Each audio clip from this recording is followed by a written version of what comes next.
talk briefly about what we know and what we don't know about climate change and the impacts on our water supply in Marin. So, as you know, first there's heat and there's precipitation. So the science is pretty clear on the heat. We know it's going to get hotter. There's just no doubt about that. The science is not as clear on precipitation. Is we're going to have more precipitation or are we going to have less precipitation? And where is that precipitation going to happen? The most recent science that I've seen, I think, was from 2016 on Mount Tamalpais and the impacts on Mount Tamalpais. And that study said, science study said 25% less precipitation, 25% more precipitation. So you see, it's a huge range. They were very clear, as all the science is, it's going to get hotter. The companion to this heat and lack of precipitation is catastrophic wildfire. And our beautiful mountain, Mount Tamalpais, which is where 75% of our water comes from, the mountain has not burned in any significant way since 1929. And it will burn. The question is, when will it burn?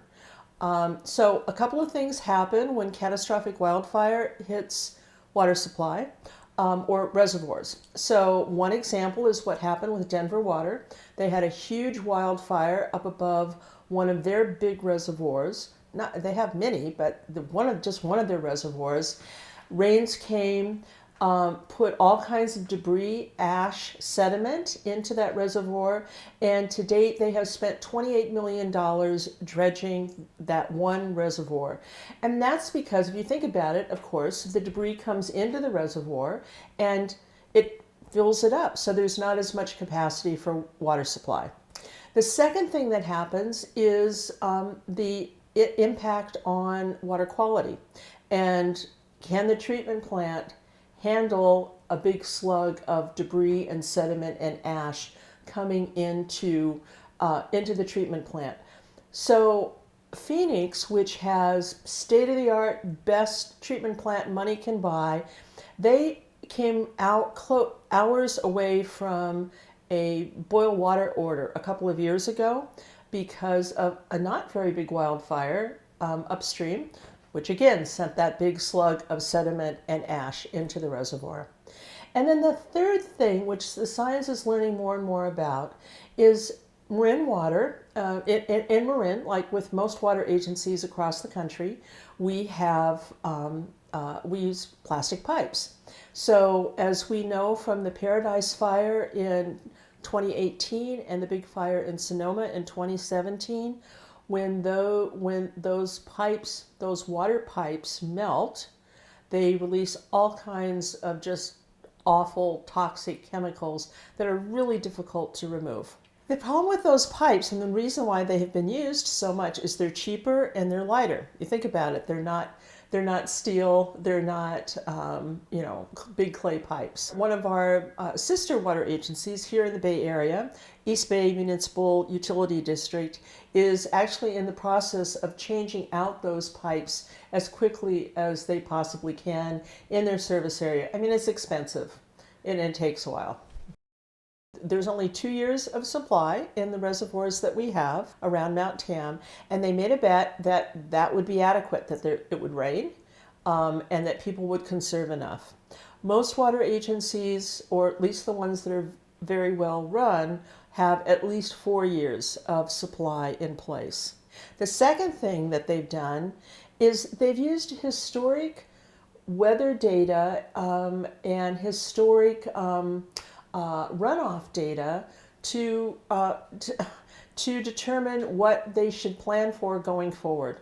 And nobody uses that anymore. I mean, most water agencies are using climate projections because the historic weather just does not compute to the climate changing so rapidly right now.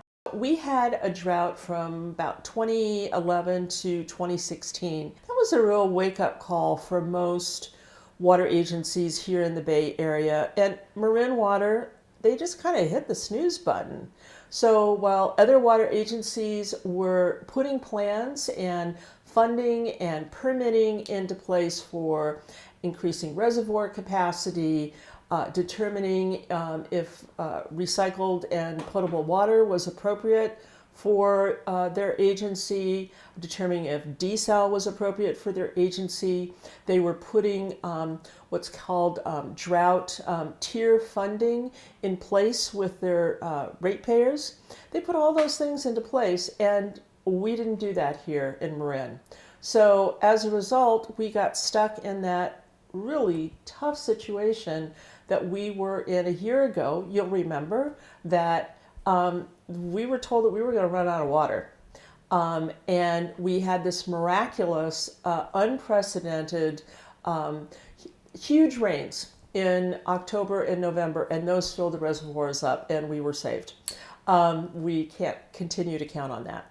So here in Marin, we have basically two sources of our water supply. So we've got those reservoirs on Mount Tam, about 75% of the water, and then we've got about 25% of our water that comes from Sonoma, another rather dry place in the North Bay.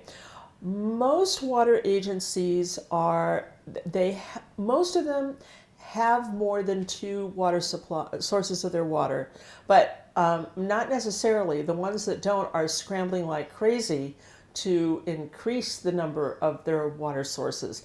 And primarily they're doing that through water recycling. So what's called either indirect water recycling or direct water recycling. So right now in California, we're still waiting for the state to approve the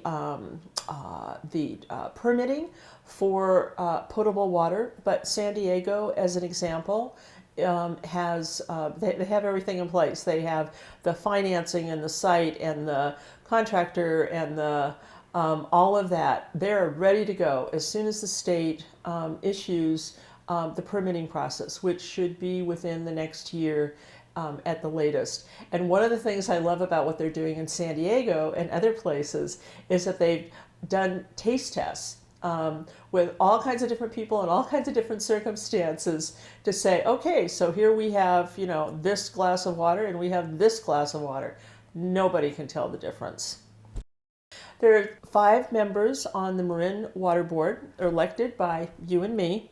One of the board members has been on the board for 27 years. Another has been on the board for 17 years. And another has been on the board for 8 years. And, you look back 8 years, 10 years, 17 years, 27 years, where is the kind of planning and changes in operations that we have so desperately needed for a while now? Climate change is it's not a new thing. The science has been very clear on it for the past couple of decades. So this is why I think it's so critical that we elect new board members. There are 3 board members, 3 board positions that are up for election. And the Marin Coalition for Water Solutions has 3 really outstanding candidates for each of those positions. So we all need to get out there and vote in November.